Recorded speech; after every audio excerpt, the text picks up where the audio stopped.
마가복음 3장 13절부터 19절 말씀입니다. 우리 같이 읽겠습니다. 또 산에 오르사 자기가 원한 자들을 부르시니 나온지라. 이에 12를 세우셨으니 이는 자기와 함께 있게 하시고 또 보내사 전도로 하며 귀신을 내쫓는 권능도 가지게 하려 하심이로라.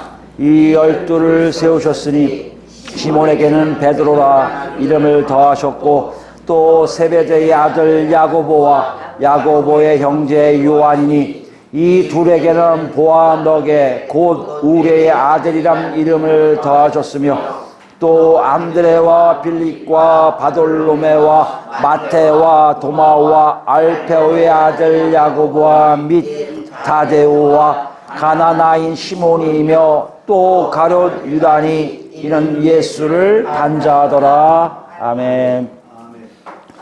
지난 시간에 우리가 12 제자를 세우시는 장면을 통해서 뭘 알아봤습니까? 하나님의 회복의, 하나님의 완성된 회복의 나라의 모습은 어떤 것인가에 대해서 알아봤는데 그 첫 번째로 뭐였습니까? 함께 하심이에요. 함께 하심은 어떤 겁니까? 무엇을 하느냐의 문제가 아니고 어떤 존재로 있느냐의 문제예요. 내가 하나님과 함께 있는 존재면 되는 거예요. 이건 뭘 얘기합니까? 하나님의 백성들과 늘 함께 하신 놀라운 역사하심이 예수 그리스도를 통해서 우리도 같이 함께 함이에요. 예수 그리스도를 통해서 그리스도인 된 사람들은 예수 그리스도를 통해서 생명을 얻게 되고 예수 그리스도와 함께 함으로 우리는 누굴 만난다고요?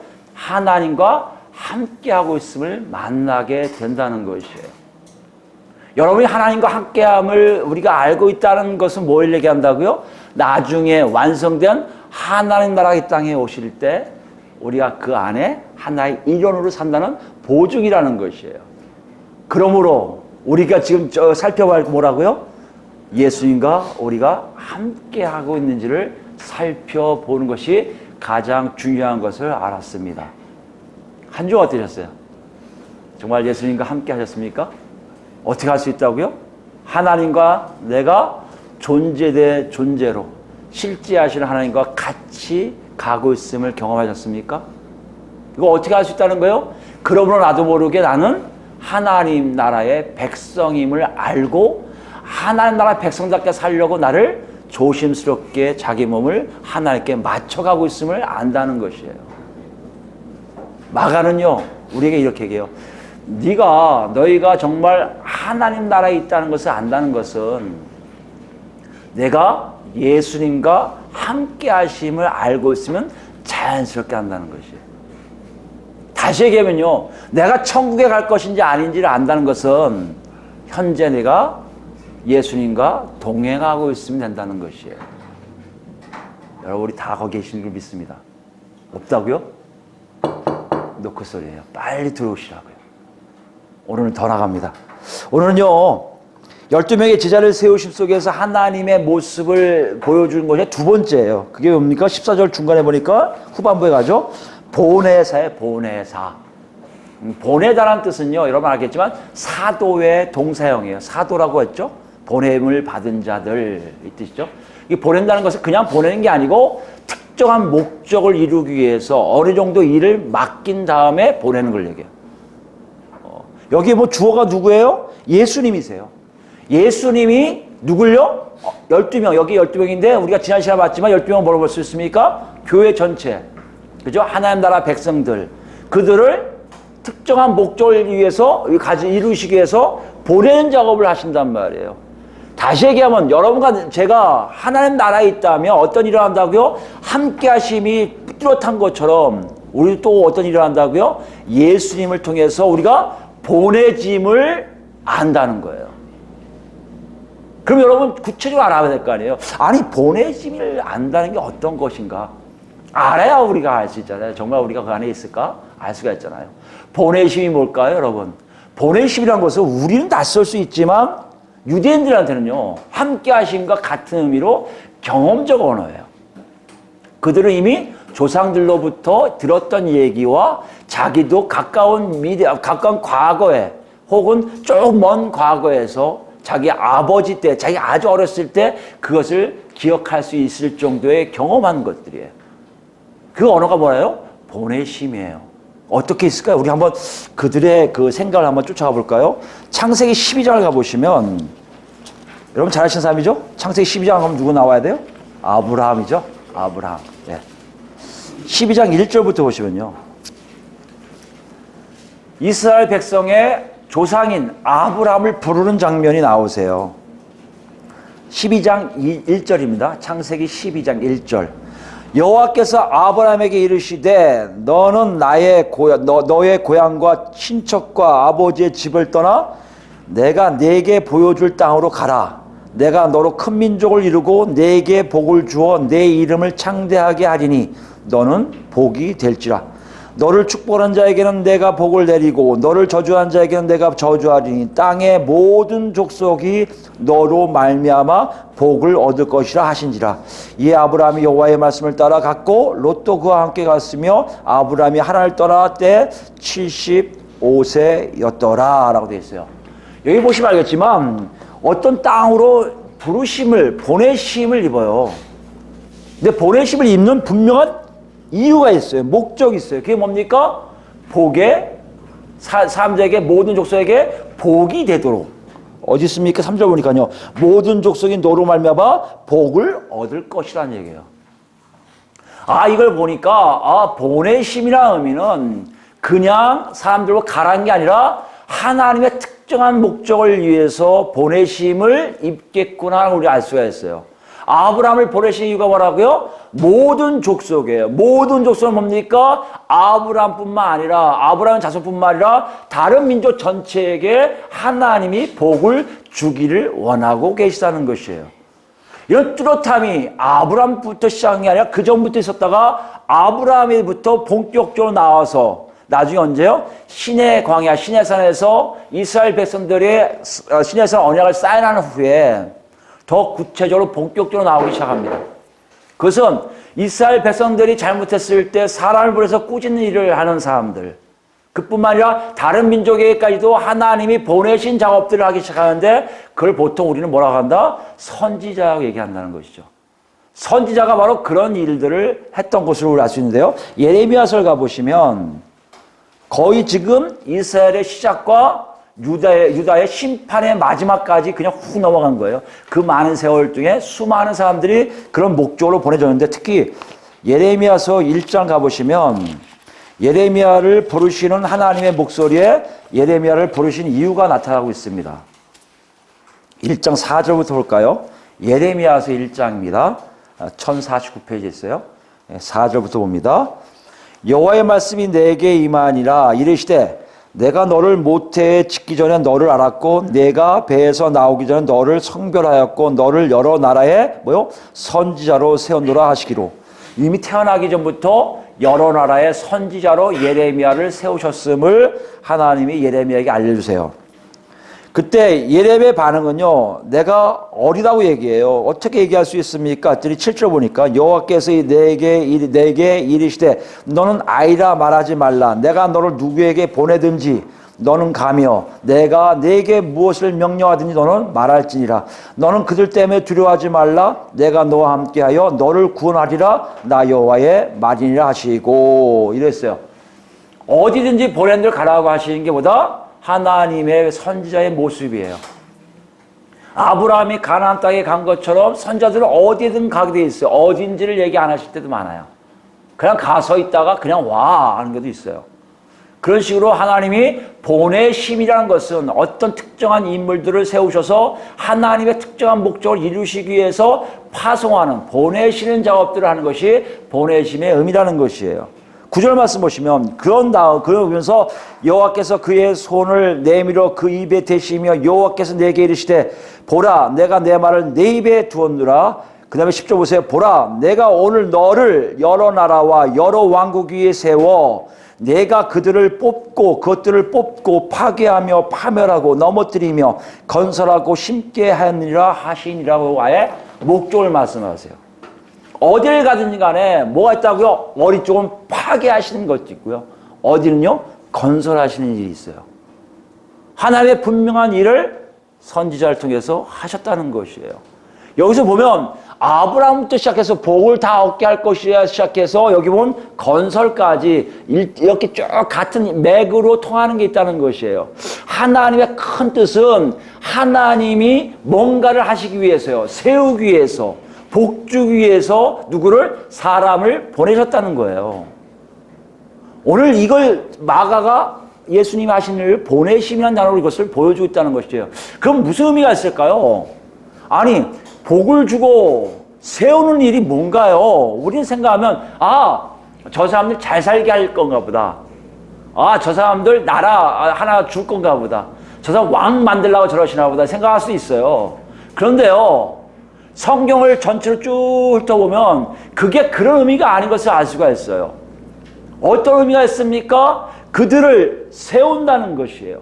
건설한다는 것이에요. 복을 준다는 것이에요. 이건요, 어떤 면으로 보면 처음에 에덴 동산을 시작해 볼 때는 이것은 다른 의미가 있음을 우리가 알 수 있다는 것이에요. 에덴 동산에서 어떤 일이 났습니까? 하나님이 아담을 창조하시고 모든 만물을 같이 다스리며 살게 하셨는데 아담이 죄를 져요. 그 다음 뭐가 들어옵니까? 타락이 들어오고 그 다음 뭐가 들어와요? 죽음이 들어와요. 근데 죽음은 사실 하나님의 창조 계획은 없었어요. 죽음이 뭐길래요? 분리예요, 분리. 왜요? 하나님 말씀에 불순종한 사람들은 아예 배제가 돼버렸거든요. 만약에 이걸 만드는데 이거 존재해. 애가 나 하기 싫어요. 그럼 이게 존재합니까? 존재하지 않아요. 그러니까 창조 계획에 순종하지 않는 것들은 존재하지 않았는데 문제가 생긴 거예요. 순종할 줄 아는 인간이 죄를 지은 거예요. 불순종함으로. 그래서 생긴 게 뭐예요? 부산물로 생긴 게 죽음이에요. 갈라지는 거예요. 근데 일반 만물이 한 게 아니라 없애면 되는데 하나님이 가장 역점을 둔 인간이 타락하기 시작함으로 하나님의 창조 계획이 막 어그러진 정도가 아니라 아니 박살난 거예요. 하나님 어떻게 하셨을까요? 다 없앨까요? 아니요. 하나님은 의로우시고 신실하셔서 한번 말씀하신 것을 반드시 지키시는 분이거든요. 사람을 창조하신 이유를 반드시 이루실 분이거든요. 어떻게 해야 돼요? 죽음에서 그 사람을 건져내야죠. 이 작업을 사람들 통해서 하기 시작하는 거예요. 그게 뭐라고요? 그게 건설하는 것이고요. 그게 복 주는 거예요. 이거 우리 뭐라고 얘기해요? 구원이라고 얘기해요.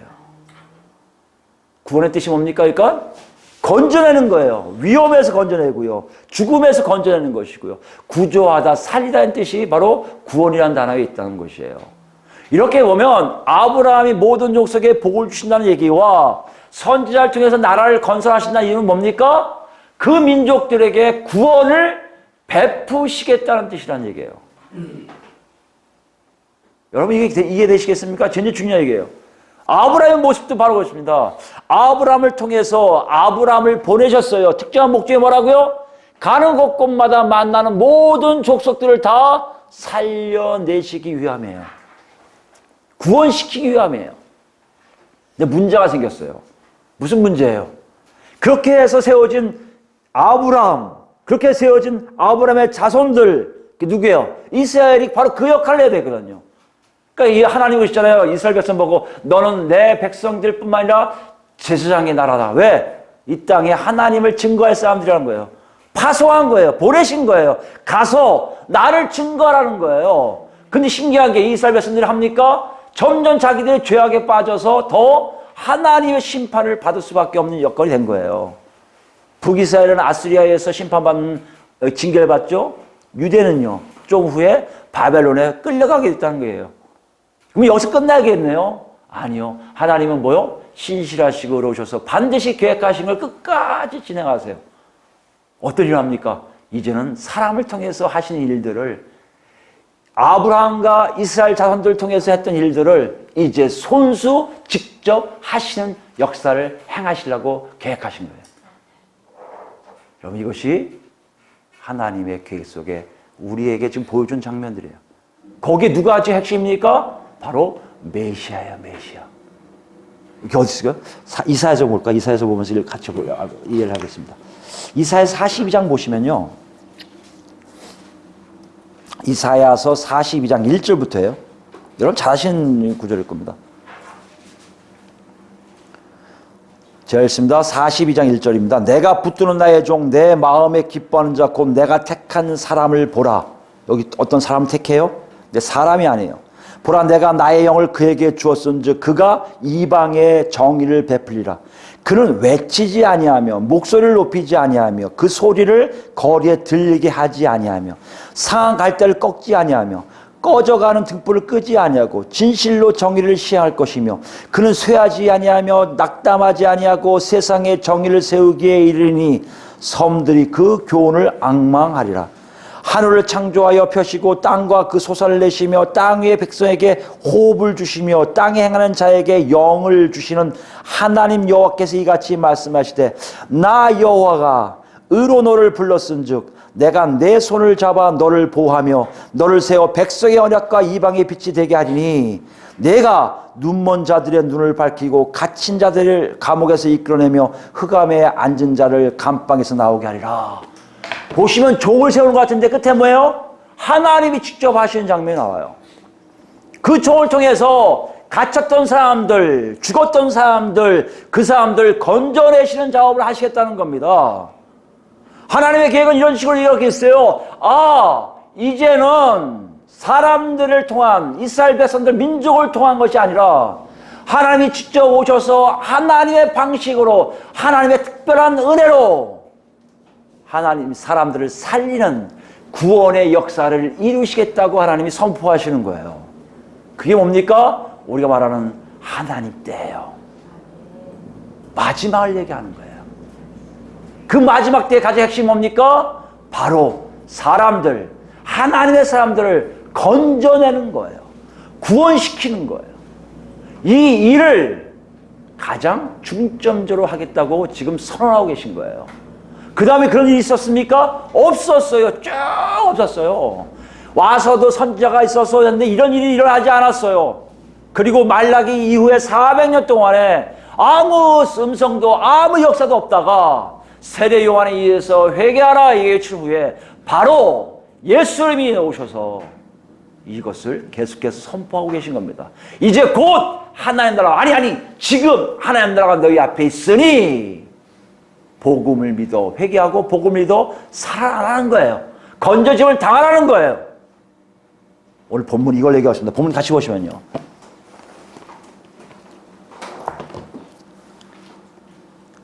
예수님이 12 제자를 세우신 장면이 여기 있습니다. 하나님의 모습을, 하나님 나라의 모습을 하겠지만 함께함도 있지만 보내심은 바로 그거예요. 예수님이 이걸 선언하시는 거예요. 내가 지금 누구라는 거예요? 하나님의 종이라는 얘기예요.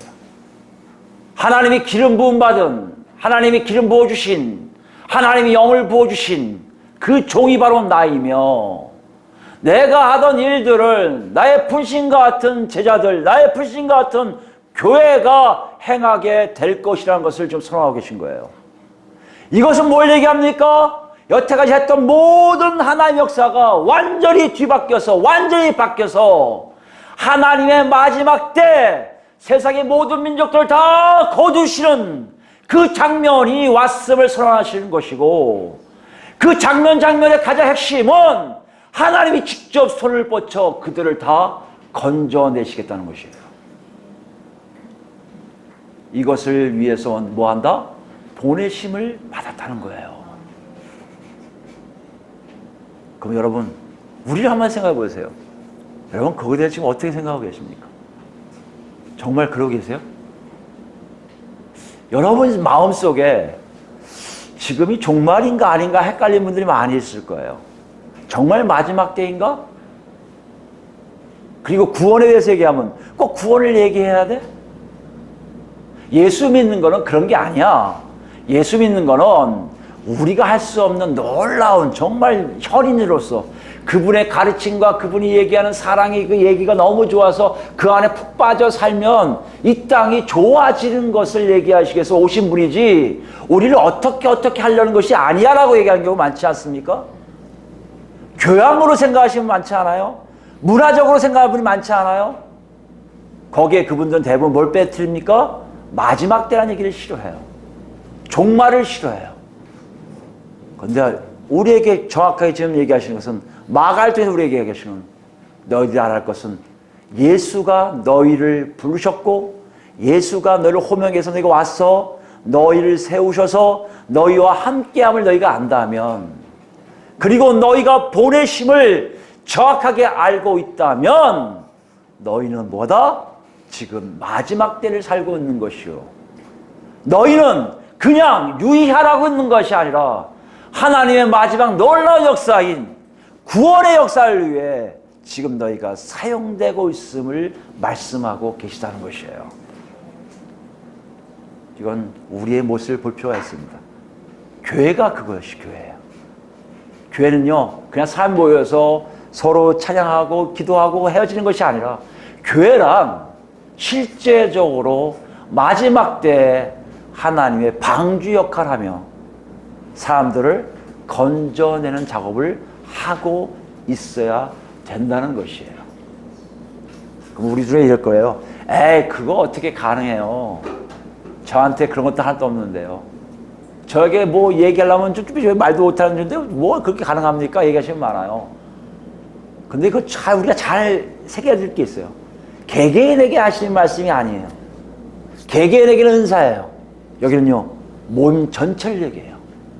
그리스도를 통해서 보낸 모든 이 글로벌, 이 우주 교회 뿐만 아니라 지금 현존하고 있는 지구촌에 있는 모든 몸, 그 몸이 바로 말세를 얘기해야 될 것이고, 종말을 얘기해야 될 것이고, 지금 마지막 때인 것을 정확하게 보여줘야 될 것이고, 그 다음에 뭐요? 사람들을 거기서 건져내는 작업들을 지금 하고 있어야 된다는 것이에요. 그게 어디 있습니까? 14절 후반에 보면 보내시는데요, 이 보내사와 동사 보내사와 연결된 두 개의 부정사가 나와요. 두 개의 부정사가 나오는데, 이 부정사가 뭡니까? 보내신 자에게 행하신 일들이에요. 이렇게 할 거라는 거예요. 예수님이 이렇게 하게 하신다는 얘기예요. 이 두 가지가 굉장히 중요하기 때문에 마가도 기록하고 있다고 볼 수 있습니다. 그 하나가 뭐예요? 전도도 하며 돼 있어요. 이 전도하니까 우리는 막연하게 개인 전도를 얘기하나 보다. 사람들 만나서 예수 믿으셔야 됩니다. 살아나셔야죠. 물론 그것도 포함돼요. 근데 여러분 한번 따져보세요. 예수를 왜 믿게 하는지에 대한 문제가 우리는 좀 희박해요. 지금 이게 이단들이 주로 잘하는 방식이에요. 하나님의 교회 가면요, 저는 모르겠지만 얘기 들어보면 가면 바로 옛날에, 지금은 안 그럴 수 있어요. 여호와중 옛날 안산홍 있을 때요, TV를 켜준대요. TV를 켜주고 뭘 보여주냐면 종말을 보여준다는 거예요. 때가 이렇게 악하고 악해서 좀 있으면 이 우주가 망한다는 거예요. 망하니까 망하기 전에 어디로 와라? 우리 교회로 오라고 하는 것이 시작해서 저만큼 큰 데가 지금 하나님의 교회예요. 이단들만이 종말을 가르쳐요. 마지막 때를 가르쳐요. 사람들의 마음을 이렇게 무섭게 해서 끌어들이는 하나의 방법일 수 있습니다. 그런데요, 정말 그 방법은 어디요? 예수 그리스도께서 보내신 교회들에서 일어날 일이란 얘기예요. 지금이 마지막인 것을 알 수 있게끔 하셨다는 얘기예요. 왜요? 하나님이 하시는 그 시간은 마지막 때 하나님의 카이로스, 하나님의 크로스일 때 가능한 일들이거든요. 그 이단들이 싹 가로채고 있는 것뿐이지 우리가 안 하는 것은 안 된다는 얘기예요. 그러면 볼 때 전도란 개인에게 예수 믿으세요는 은사적인 것도 있지만 그게 아니라 교회 전체가 세상을 향해서, 시대를 향해서 선언하는 겁니다. 여러분, 지금은 마지막 때요. 조금 있으면 하나님의 심판이 곧 이 땅에 있을 것입니다라고 선포하는 거예요. 이게 전도예요. 예수 믿으셔야 돼요. 우리 교회와 교회. 저 교회 가지 말고 우리 교회와, 이거 하는 거 아니에요. 우리 교회와 예수, 주일 선수 잘하고 11조 잘해, 복 받아. 이거 전도 아니에요, 여러분. 우리가 할 건 뭡니까? 우리의 삶 속에 우리가 갖고 있는 내용 중에 마지막 때를 사는 백성들, 하나님의 부르심을 받은 백성들, 예수와 같이 하나님 뜻대로 살려고 몸부림치는 걸 통해서 저들이 왜 저렇게 살지? 왜 저럴 수밖에 없지? 단 한 가지래. 조금 있으면 그 하나님이 오시기 때문에 저렇다는 거야. 이게 전도라는 얘기예요. 그것이 보내심을 받은 자들에게는 다 있었어요. 실제로 있었어요. 두 번째 뭐가 있을까요? 귀신을 내쫓는 권능이에요. 이거 보면 또 많은 목사님들이 얘기해요. 왜 오늘날 교회는 귀신을 못 내쫓습니까? 귀신 내쫓는 목사가 대단합니다. 그래서 유명해진 분이 김기동 그 양반 아닙니까? 이단으로 빠진 김기동. 그 양반이 귀신 내쫓은 거 아니에요. 거긴 무조건 감기만 들려도 이 감기 귀신 안 불러가라. 무슨 귀신 안 불러가라 이렇게 싸우거든요. 서로 그거 하기 바빠요. 너 뭐 삐짐마긴 불러가라 뭐 이런 식으로. 그러기 바쁜 게 귀신 내쫓는 능력이라고 생각을 해요. 근데 여기서 보면 여러분 문화적인 것을 좀 알을 게 있는 게, 이 당시에 마가가 귀신을 내쫓는 권능이 있다는 얘기는 무슨 얘기냐면, 귀신이 내쫓김을 당한다는 얘기는요, 그 사람들에게 뭘 표현한 거 아니냐면 바로 메시아의 시대가 왔음을 얘기해요. 이것도 시대적 선포예요. 귀신을 내쫓는다는 얘기는, 귀신을 내쫓는 능력이 있다는 얘기는 가면 물러날 수밖에 없는 일이 일어난다는 거예요. 왜요? 우리 아래 주인 되신 분이 바로 메시아이시기 때문입니다. 그 메시아가 통치하는 시대가 왔음을 뭐로 보여주는 거예요? 귀신들이 물러가는 거예요. 개개인이 귀신을 능기는 은사적인 것이 아니라 이건 굉장히 강력한 거예요.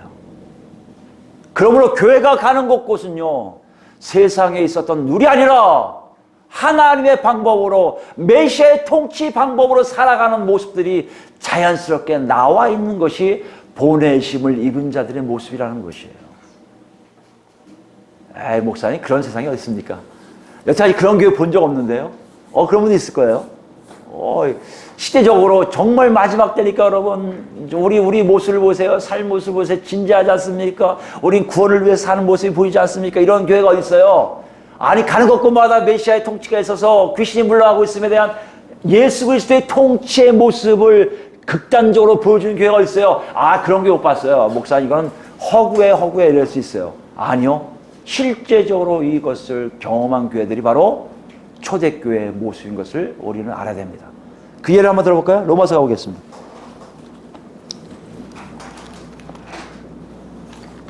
로마서 1장 보면요, 로마서는 누구하고 관련되어 있어요? 지금 마가복음을 읽고 있는 사람들과 관련되어 있어요. 마가복음이 로마에 있는 그리스도인들에게 보내는 책이라면 바로 로마서도 바로 그들에게 보내는 글이거든요. 여기에 바울 사도가 쓴 걸 보시기 바랍니다. 1장 1절부터입니다. 예수 그리스도의 종 바울은 사도로 부르심을 받아 하나님의 복음을 위하여 택정함을 입었으니, 이 복음은 하나님이 선자들을 통하여 그의 아들에 관하여 성경에 미리 약속하신 것이라. 그의 아들에 관하여 말하면 육신으로는 다윗의 혈통에서 나셨고, 지금 뭐 얘기한 거예요? 메시아가 누구신 것을 정확하게 보여주고 있어요. 성결의 영으로는 죽은 자들 가운데서 부활하신 능력으로 하나님의 아들로 선포되었으니 곧 우리 주 예수 메시아시니라 됐어요. 5절입니다. 그로 말미암아 우리가 은혜와 사도의 직분을 받아 그의 이름을 위하여 모든 이방인 중에서 믿어 순종하게 하나니. 누가 지금 하고 있다는 거예요? 사도들이 이런 일을 하고 있다는 거예요. 누구에게요? 모든 이방인들에게 예수 그리스도의 통치, 예수의 시대, 그리스도의 시대, 하나님의 마지막 시대를 알리고자 자기들이 일을 하고 있는데, 이 뜻이에요. 6절 보세요. 너희도 그들 중에서 예수 그리스도의 것으로 부르심을 받은 자리라. 로마에 있는 사람들이, 물론 시작은 유대인들이 했을 수 있겠지만 로마에 있는 사람들은 팔레스타인하고 많이 떨어져 있는 곳이에요. 소문에 의해서 난 사람들일 수 있겠지만 직접 그들 눈에 누가 나타나신 거예요? 바로 예수님이 나타나신 것이고요.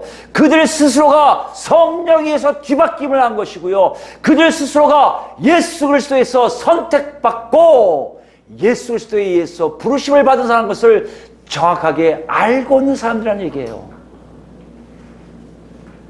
이건요, 허구가 아니에요. 소설 이야기가 아니에요. 정말 시대적으로 마지막 때입니다.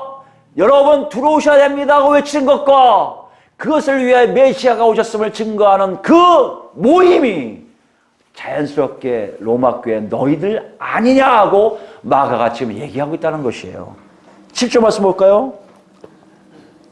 로마에서 하나님의 사랑하심을 받고 성도로 부르심을 받은 모든 자에게 뭐라고 부르심을 받았다고요? 사랑하심을 받고 성도로 부르심을 받은 자예요. 거룩한 존재하고 부르심을 받은 자. 여러분 여기에 로마에 굉장히 많을 것 같죠? 아니에요. 가정 예배예요. 아마 우리 여기 뭐 공동체 정도 되면 꽤 큰 가정교회였을 거예요. 한 가정 정도, 두 가정, 많아야 몇 명 이렇게 해서 가정에 있는 교회들이에요. 로마에 수없이 많은 사람들 중에 그렇게 많지도 않은 사람들이었어요. 근데 어떤 일을 합니까? 그들에 의해서 로마 전체가 뒤집어지잖아요. 여기 이것만 했나요? 데살로니가로 갑시다. 데살로니가 전서 가볼까요? 로마 교회뿐만 아니라 데살로니가 교회도 오면 사도 바울이 이렇게 편지를 써요. 데살로니가 전서 1장입니다. 1장 4절 보시면 1장 4절 하나님의 사랑하심을 받은 형제들아 너희를 택하심을 아노라. 너희의 뭘 받는다고요? 택하심을 아노라. 이는 우리 복음이 너에게 말로만 이른 것이 아니라 잘 들으시기 바랍니다. 여긴 더 구체적으로 얘기해요. 아까 복음은 예수 그리스도가 다윗 메시아임을 얘기하고요. 성결의 영 성령을 통해서 완전 죽었다 부활하신 걸 얘기함으로써 교리적인 걸 얘기했다면 여기 데살로니가전서 1장 4절부터는요. 바울 사도가 구체적으로 예증을 드는 거예요. 우리가 말로만 이른 것이 아니라 또한 능력과 성령과 큰 확신으로 된 것임이라. 우리가 너희 가운데 너희를 위하여 이 어떤 사람이 된 것은 너희가 아는 바와 같으니라. 또 너희는 많은 환난 가운데 성령의 기쁨으로 말씀을 받아 우리와 줄 본받은 자가 되었으니. 뭐로요? 성령을 통해 뒤바뀌었단 말이에요. 완전히 바뀌었단 말이에요. 뭐요? 마지막 때에 뭐요? 예수 그리스도를 통해서 성령의 역사하심을 통해 뒤바뀌어 있음을 얘기하고 있어요. 이들이 갖고 있는 마지막에 대한 소망이 얼마큼면요. 나중에 여러분 이 주제가 데살로니가 전서의 주제가 그거예요. 마지막 때를 너무나 바라다 보니까 예수님이 오실 거야 하고 아무것도 일 안 하고 이러고 있는 거예요. 그 정도로 마지막에 대한 소망이 굉장히 강한 지역이었습니다. 근데 뭐를 시작했다고요? 성령이 그들을 뒤집어 놓으니. 말이 아니었어요, 여러분. 사람의 말은 바꿀 수 있지만 성령이 오셔서 예수 그리스도가 바로 그 시대를 알리는 귀신을 내쫓는 메시아의 시대와 마지막 때를 알리는 하나님의 놀라운 구원의 역사를 얘기할 때 그들이 뒤집어진 거예요. 그뿐만 아니에요. 7절 볼까요? 그러므로 너희가 마게도니아와 아가야에 있는 모든 믿는 데 뭐가 됐어요? 본이 되었느니라. 지역까지, 다른 지역까지 영향을 미쳐요. 주의 말씀이 너에게로부터 마게도냐와 아가야에서 들릴 뿐만 아니라 하나님을 향하는 너희 믿음의 소문이 각처에 퍼졌으므로 우리는 아무 말도 할 것이 없노라. 사람이 이해하지 않은 걸 얘기하는 거예요. 이것이 아까 우리가 얘기한 보낸 자들의 특징에서 정말 그런 역사가 일어나는 거예요. 마지막 때를 바라는 사람들이 메시아를 통해서 뒤집어져서 성령에 의해서 사는 삶이 소문이 나기 시작하는 거예요. 저 사람들 왜 저래? 조금 말세래 끝난데 예수님이란 분이 있는데 그분 때문에 저렇게 된 거래. 뭐요? 그 사람 누군데 하다가 다시 나도 그럴래. 그래서 들어오는 거예요. 사람의 역사가 아니라는 것이죠. 9절입니다. 그들이 우리에 대하여 스스로 말하기를 우리가 어떻게 너희 가운데 들어갔는지와 너희가 어떻게 우상을 버리고 뭘 버려요? 우상을 버리고 하나님께로 돌아와서 살아 계시고 참되신 하나님을 섬기는 자와 또 죽은 자들 가운데서 다시 살리신 그의 아들이 하늘로부터 강림하실 것을 너희가 어떻게 기다리는지를 말하니. 보셨어요? 마지막을 기다리는 사람들의 간절함이 있는 거예요. 예수의 오시기만 기다리는 거예요. 왜요? 그들 안에 있는 이 보내심이, 성령을 통해서 알게 하심이, 마지막 때 하나님의 직접 역사하심이, 구원으로 건져짐을 당한 자들이 공통적으로 느끼는 거예요. 그 간절함이 얼마나 강하니. 이는 장래의 노하심에서 우리를 건지시는 예수시니라. 아멘. 건져짐을 당하는 것이 너무 좋은 거예요. 그 중심에 누가 있다? 예수 그리스도라는 얘기예요. 여러분, 예수님 지금 보내신다는 얘기, 전도하게 하시고 귀신 내쫓는다는 얘기, 이거 뭐요? 시대를 향해서, 사람을 향해서가 아니라 개개인의 문제의 은사가 아니라 교회의 공동체 전체가, 아니 예수님이 보내신 모든 그리스도인들을 통해서 이제 뭐라 하시는 거예요? 조금 있으면 이 땅 끝나고 지금 현재 메시아가 우리를 통치하고 계신데 그 예수님이 실제로 내려오실 거라는 얘기를 아무렇지 않게 그걸 통해서 말할 수 있는 사람뿐만 아니라 그것 때문에 자기 삶을 바꿔서 거기에 맞춰 사는 사람들이라는 얘기예요. 근데 왜 여태까지 안 오셨어요? 여러분 생각해 보세요. 만약에 100년 전에 오셨으면 우리 구원 받았으면 못 받았어요. 우리 아마 안 태어날 수도 있을 거예요. 그죠? 하나님의 역사의 시대가 한 바퀴 도는 거예요. 지구 전체를 지요. 유럽을 통해서 미국 가고, 미국에서 동양 가고, 동해에서 한국 가고, 한국에서 다시 이슬람이나 이런 사람들 가고 있는 거예요. 한 바퀴 돌면 끝난다고 볼 수 있죠. 바울 사도 지금 이걸 얘기하잖아요. 로마서요. 우리 민족 하나님 포기 안 하실 거야. 분명히 이들도 구원한 시기가 있을 거라는 기대가 있는 거 아니에요. 실제로 유대인들이 요새 그런 구원을 받고 있다는 얘기들 많이 보고 있지 않습니까? 가까워지고 있는 거예요. 뭐가요? 하나님의 그 언약의 말씀이 실제적으로 우리 안에 일어나고 있음을 보여주고 계신 거 아니겠습니까?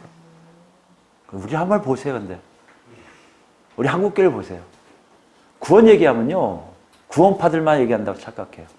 우리 이단이 너무 강해요. 이단이 얘기하면 다 버리려고 그래요. 안 들으려고 그래요. 그거 구원파나 얘기하는 것이지. 그 희한해요. 교회 안에만 들어와서요, 세례만 받으면 다 구원이 있다고 착각해요. 그게 원래 영세라고 해서 천주교에서 나온 방식이에요. 천주교는 그래서 영세예요. 한 번 받고 영원히 구원받는 걸 표징하는 세례예요. 그들은 그러면 그 안에 들어왔기 때문에 영원히 살 거라는 거예요. 아니, 실수하면 그들은 어디 가요? 연옥 갔다가 다시 천국 갈 수 있다는 거 아니에요. 그 논리를 그 다음에 펼치고 있거든요. 그런데 우리는 이상하게 그렇지도 않으면서도 세례만 받으면 다 구원이 있다고 착각들을 해요. 아니, 직분 받으면 다 구원이 있다고 착각을 해요. 그런데 한번 생각해 보세요. 왜 이렇게 그것이 중요한가? 저 여러분에게 한번 묻고 싶어요. 여러분과 제 안에 정말 하나님이 다시 오실 것, 다시 예수 그리스도의 재림을 통해서 하나님의 마지막 심판이 조금 있으면 온다는 것이 여러분 안에 정말 간절하십니까? 거기에 맞춰서 여러분 삶을, 인생을 산다고 얘기하면서 자연스럽게 내 삶이 왜, 뭐의 기준인지를 정확하게 그걸 기점으로 말하고 계십니까? 대부분 그렇지 않잖아요. 왜 그럴까요, 여러분?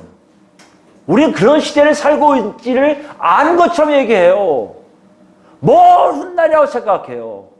뭘 훗날이 아니에요, 여러분. 당장 여러분과 제가 이 땅에서 죽으면 바로 예수님을 만나든지 지옥에 떨어지는 둘 중에 하나가 된다니까요. 우리 시대의 모습이에요. 예수님은 지금 이걸 우리에게 계속 증거하라고 하셨는데, 증거하라고 우리는 점점 그것을 증거하고 있지를 않을 뿐만 아니라 아예 관심을 갖지를 않아요. 교회에서 행사도 모두 다 기쁨의 축제만 하려고 했어요. 뭔 축제면 축제.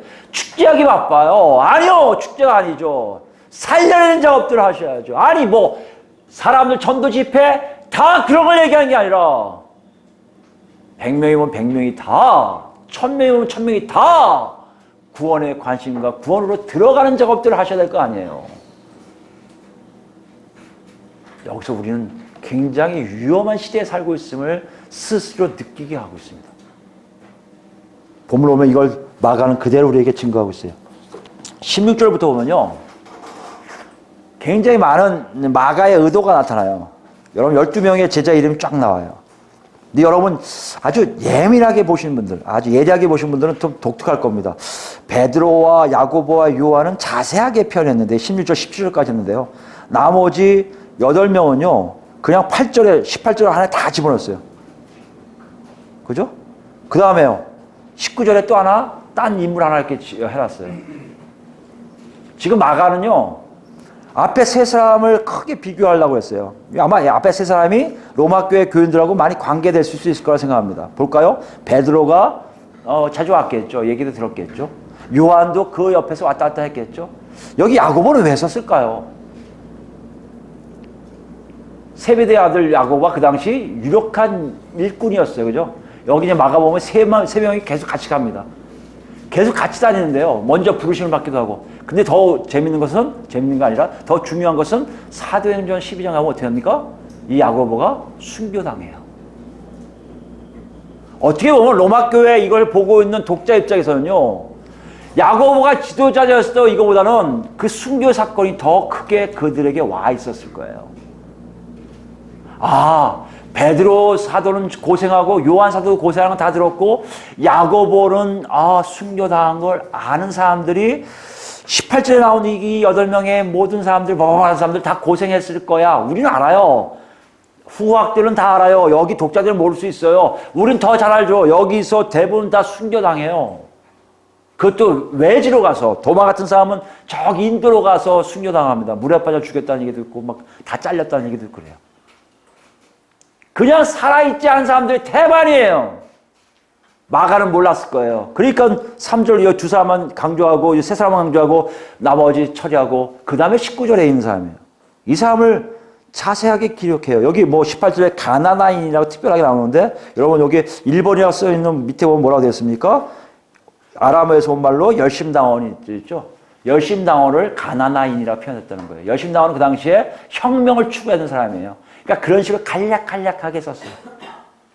19절은요. 가룟 유다예요. 가룟 유다를 따로 분리해버렸어요. 왜 분리했을까요? 뭔가를 얘기하고 싶었던 거예요. 이때 가룟 유다가 예수 팔았습니까? 아니요. 이거 결과론적인 거예요. 이미 알고 있는 거예요, 마가는요. 그걸 왜 여기 썼을까요? 보내심을 입은 자들이 다 보내심을 입은 대로 산 것은 아니라는 걸 보여주고 있는 거예요. 마가가 알고 있으니까요. 뭐한 사람이에요? 예수를 판 자예요. 팔았다 이거 나쁜 놈이잖아요. 근데 팔았다는 단어가 원래 넘기다는 얘기예요. 여러분 아시겠지만 가룟 유다는 딱 한 것밖에 없어요. 가서 뽀뽀 한번 하는 척. 이 사람입니다. 넘기는 거죠. 이게 넘기다는 뜻이에요. 넘겨주다. 예수를 누구에게요? 잡으러 온 사람에게 넘겨준 사람이라는 뜻이에요. 이걸 이제 번역을 판자라고 하는 거죠. 예수를 넘겨준 자가 있다는 것이에요. 뭐예요? 예수를 포기한 자예요. 예수를 버린 자라는 얘기예요. 아니, 하나님 예수님이 12제자를 불러서 너희들 내가 한 것처럼 구원을 이루기 위해서 많은 사람들을 구원시키려고 노력해야 돼. 구원에 의해서 네가 애써야 돼. 이거 하기도 전에 그 중에 한 사람은 구원의 삶 자체를 살지 못하고 끝난 사람이 있었다는 것이에요. 왜 그랬을까 여러분? 가룟 유다가 왜 그랬을까요? 여러 가지 이유가 있겠죠. 마가는 우리에게 이걸 보여주고 있습니다. 너희 삶에도 분명히 그런 친구가 있듯이 똑같이 보내심을 받은 자 중에 떨어져 나간 친구들이 있듯이 예수님의 12제자 안에도 있었어. 왜? 이것이 마지막 때의 모습이라는 것이에요. 보내심을 입었다는 얘기는 대단히 막중한 임무입니다. 대단히 중요한 일입니다. 그와 반대로 거기서 떨어져 나가는 일도 되게 많이 있을 것이라는 얘기예요. 그렇기 때문에 공동체 안에서 예수 그리스도의 공동체 안에서 구원에 대해서 얘기하지 않고 구원에 대해서 관심이 없다면 우리는 분명히 이런 위험에 빠질 가능성이 많이 있음을 마가는 지금 경고하고 있다는 것입니다. 정말 그런가요? 우리 디모데후서 가볼까요? 디모데 3장 가보시면 디모데후서는 거의 사도 바울이 거의 죽기 전에 쓴 마지막 책이라고 할 정도로 아주 마지막 때예요. 박해 무지 받고요. 정말 어려울 때예요.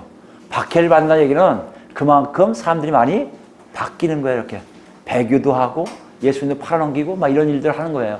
근데 그걸 어떻게 얘기하냐면 3절 1절입니다. 넌 이것을 알라. 말세라는 게 뭐냐면요. 아까도 했지만 하나님이 직접적으로 구원의 역사를 사람들 통해서 하는 것이 아니라 하나님의 성령을 통해서 이루어지고 있는 시대를 얘기해요. 그 시대는 어떤 일을 합니까? 고통하는 때가 이르니 고통하는 게 있어요. 왜? 사람들이 자기를 사랑하며 돈을 사랑하며 자랑하며 교만하며 배반하며 부모를 거역하며 불순종하며 감사하지 않으며 거룩하지 아니하며 무정하며 원통함을 풀지 않고 모함하며 절제하지 못하며 사나우며 선한 것을 좋아하지 아니하며 배신하며 조급하며 자만하며 쾌락을 사랑하기를 하나님 사랑하는 것보다 더하며 경건의 모양은 있으나 경건의 능력은 부인하니. 이게 마지막 때의 사람들의 모습이라는 거예요. 하나님과 가까이 가면 갈수록 이게 여건이 안 된다는 거예요, 여러분. 지금 보내심을 입은 자들에게 예수 판자인 가룟 유다를 왜 얘기할까요? 보내심을 입은 자에게 12명 중에 한 명이 탈락한 것과 같이 너희 중에도 분명히 그런 사람이 있음을 녹화하고 있고요. 왜요? 박해가 가까워졌고 이미 박해를 받은 사람들이기 때문에 그것을 알고 있다는 거 아니겠습니까? 이거 우리에게 지금 큰 경고 사연이에요. 만약에 우리가 있던 하나님의 시대적 선언과 메시아의 통치를 받고 있음을 정확하게 살고 있지 않다면, 그리고 구원에 대해서 하나님의 건져짐에 대해서 전혀 관심이 없다면 세상의 흐름은 우리에게 이럴 겁니다. 네가 그렇게 살 필요 전혀 없어. 무슨 말세야? 무슨 마지막이야? 그건 하나님이 아니라 종교 지도자들이 너를 묶으려고 일부러 하는 얘기들이야. 근데 여기 보시면 내용 알겠지만 실제적으로 1세기 중반 이후겠죠. 쓴 기록 내용이 지금 보면 더 뚜렷하지 않습니까? 하나님을 사랑하기보다 쾌락을 사랑하는 게 더 빠르지 않아요? 여기 오다 보면 우리 카페 거리를 지나치는데 카페 거리에 지금 차가 너무 많아서 여기 올 수가 없을 정도의 차가 막 밀리게 됐더라고요. 지금 이런 상황이에요. 물론 교회 다니는 것이 다 그런 건 아닙니다. 제 얘기는 세상은 점점 더 쾌락을 사랑하게끔 만들고 있다는 것이에요. 그걸로 만족합니까? 그걸로 끝납니까? 그렇지 않아요. 4장 보세요. 외부적인 요소뿐만 아니라 우리 안에서의 요소가 굉장히 악한 것이 마지막 때의 모습입니다. 4장 1절 보시면요. 하나님 앞과 살아있는 자와 죽은 자를 심판하실 그리스도 예수 앞에서 그가 나타나실 것과 그의 나라를 두고 엄히 명하노니 너는 말씀을 전파하라. 때를 얻든지 못 얻든지 항상 힘쓰라. 이걸 가지고 자꾸만 전도하라고 얘기하시는데 그게 아니에요. 지금 디모데는요, 말씀 사역자예요. 누구한테 말씀 전합니까? 예수 믿은 자들에게 말씀을 전하는 거예요. 예수 믿는 자에게 말씀 전하는데 사도 바울이 디모데에게 뭘 권합니까? 때를 얻든지 못 얻든지. 무슨 말이에요? 이 얘기하니까 전혀 안 먹히네? 나 이거 안 하고 싶어. 이러지 말라는 거예요. 이 말 좋아하네? 이 말만 열심히 할래? 이러지 말라는 거예요. 사람의 반응에 상관없이 항상 정확하게 증거하라는 거예요. 왜요? 범죄 오래 참음과 가르침으로 경책하며 경계하며 권하라. 보세요. 오래 참음과 가르침으로 경책하며 경계하며 권하라는 얘기예요. 하나님의 말씀의 복음, 너희의 존재 이유, 마지막 때의 이유, 예수 그리스도의 통치, 예수 그리스도만이 우리 모든 것을 해낼 수 있다는 얘기들을 계속해서 끊임없이 증거하라고 지금 부탁하고 있는 거예요. 아니, 명령하고 있는 거예요. 왜요? 3절 보세요. 때가 이르리니 사람이 바른 교훈을 받지 아니하며. 바르고 옳고 그르고 이것도 안 따져요. 귀가 가려워서 자기의 사욕을 따를 스승을 많이 두고 자기 사욕에 맞는 사람들 쫓아가요. 한국 상황이 그렇지 않습니까 지금? 자기가 듣고 싶은 뉴스만 듣잖아요. 자기가 얘기하는 거 듣고 있잖아요 지금. 한국은 옳고 그름이 없어요 이제. 한국은요 옳고 그름이 없어요. 좌냐 우냐예요. 아니 더 급하게 하면 빨갱이냐 극우냐예요. 이 싸움뿐이 없어요 지금요 한국이. 왜요? 그런 시대이기 때문에요. 때가 그런 시대예요. 왜요? 그렇게 귀가 그쪽만 듣고 싶은 거예요. 나를 내 사욕을 만족시켜서 뉴스만 듣고 싶고 얘기만 듣고 싶어요. 이제는 옳고 그름이 떠난 시대예요. 4절입니다. 또 그 길을 진리에 돌이켜 허탄한 이야기를 따르리라. 진리 안 따져요. 진리 필요 없어요. 옳은 거가 뭐죠? 옳은 거야. 내가 좋아하면 옳은 거지. 상대적 윤리주의. 저 사람이 옳으면 저 사람이 옳다. 네가 할 거 해. 나는 내가 할 거 할 거야. 이게 지금 우리 모습을 볼 수가 있습니다. 6절 보세요. 그러나 너는 모든 일에 신중하여 고난을 받으며 전도자 일을 하며 내 직무를 다하라. 디모데에게 약속하는 거예요. 여러분 우리 안에 일어나는 일들이 이만큼 내 귀에 즐거운 것, 내 마음에 기쁜 것, 옳고 그름 진리의 문제가 아니라 내가 듣고 싶은 것만 해주는 사람을 따라갈 수밖에 없는 일들이 마지막 때의 풍경이라는 것이에요. 모습이라는 것이에요. 이런 와중에 정말 구원에 관심이 없다면 여러분 뭐에 관심이 있을 것 같습니까? 세상이에요. 세상에 관심이 있으면 그들이 얘기해 주는 세상을 우리는 따라갈 수밖에 없다고 지금 마가는 말하고 있다는 것이에요. 그 특징이 뭡니까? 과거에는 우리라는 단체가 있었어요. 요새 우리가 없어졌어요. 나예요, 나. 나에게 중요한 게 뭘까? 나의 가족에게 중요한 게 뭘까? 나의 공동체에게 중요한 게 뭘까? 나를 중심으로 갖고 있는 것들만 다 따져서 옳고 그름이 사라졌어요. 우리 집단에게 좋으면 오케이예요. 구원 필요 없으면 안 해요. 예수 필요 없으면 안 해요. 죄송하지만 교회들도 지금 그러고 있습니다. 우리 공동체를 보호하기 위해서 예수가 한 옳고 그름을 안 따지는 시대가 바로 요즘 시대인데, 우리 안에 하나님의 마지막 때와 예수 그리스도의 통치를 떠난 구원이 뭔지 알지 못한 일이 있다면 우리는 분명히 그 길로 갈 수밖에 없다는 것이에요. 오늘 본문 우리에게 이렇게 얘기했습니다. 우리를 보자는 거예요. 각자를 보자는 거예요. 여러분 보자는 거예요. 어디 있냐는 거예요. 예수님의 보내심에 있습니까? 그때 분명히 여러분 마지막을 기다릴 거예요. 예수의 오심을 기다릴 거예요. 예수의 통치를 합니다. 내 뜻이 아니에요. 내 의지가 아니에요. 내가 하기 싫어도 예수님이 하면 하겠습니다 하고 순종하는 길로 갈 거예요. 그뿐만 아니라 사람들에게 갈 거예요. 옳고 그름이 있는데 옳은 것은 예수님이 오신다는 거야. 나에 통해서 네가 그것을 봤으면 좋겠어. 구원에서 얘기할 것이고, 그렇지 않다면 바뀌어서 예수를 팔 것이고 예수를 버릴 것이고 예수와 관계없는 삶을 살면서 나는 구원과 관계 있는 삶처럼 얘기하는 삶이 나타나게 될 것이라는 거예요. 오늘 이 두 가지, 여러분 정말 보내심을 받은 자입니까? 아니 각자 얘기하지 맙시다. 우리 그리스도인 교회 보내심을 받은 하나님의 몸입니까? 예수 그리스도의 몸입니까? 우리 모습 속에 정말 마지막 때 하나님이 직접 역사하신 성령 역사하심이, 그래서 우리 각자가 그것을 증거하는 놀라운 삶 속에 다 있기를 예수 그리스도로 축원드립니다. 아멘.